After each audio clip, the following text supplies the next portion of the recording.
Dosik dihajar oleh oknum polisi hingga ia pingsan. Jo, komandan polisi korup, menanyakan di mana kunci berangkas uang pada Dosik.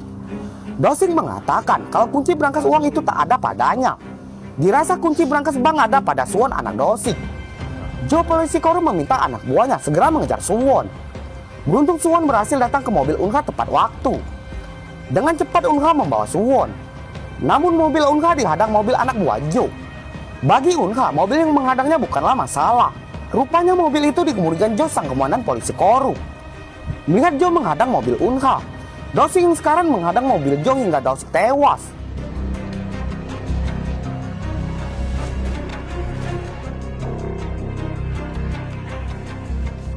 Kembali ke Unha, Unha tampak bingung karena misinya gagal.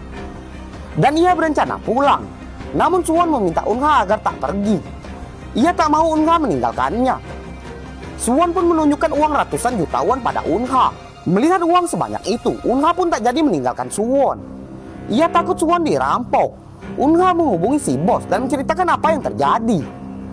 Si bos pun meminta Unha agar mengamankan Suwon. Sementara Jo, polisi korup, ia kembali ke kantor. Ia meminta anak buahnya mencari Unha dan ia mulai memfitnah Unha. Jo mengatakan kalau Unha adalah tersangka atas tewasnya Dosik. Unha juga menculik Suwon, anak Dosik.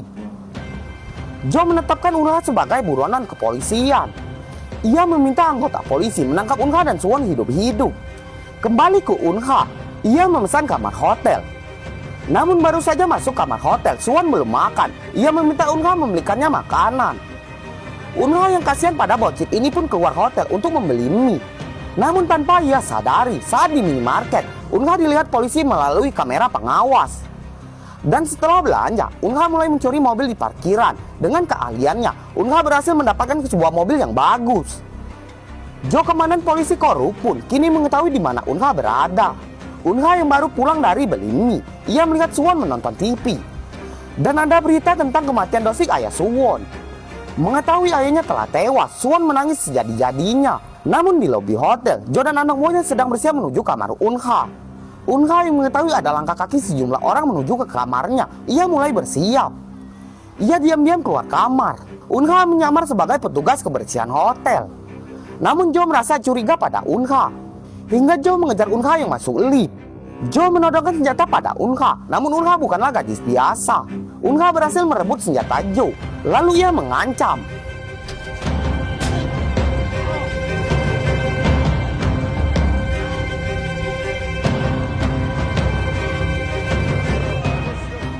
Unha berhasil kabur. Unha pun kembali menuju parkiran. Ia memilih mobil mana yang akan ia pakai. Dengan keahliannya, Unha berhasil mendapatkan mobil baru. Sementara Jo kembali ke kantornya. Rupanya ada komandan polisi khusus dari pusat.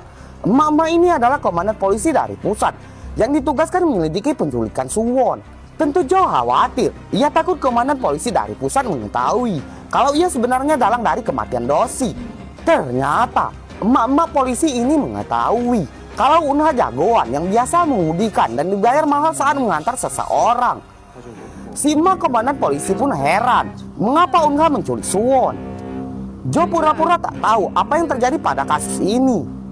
Kembali ke Unha dan Suwon, Unha sangat kaget saat melihat Suwon tak ada di mobil.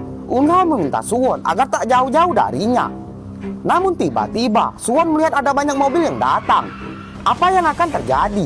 Kita lanjut part 3. Ditunggu ya guys, lebih seru loh.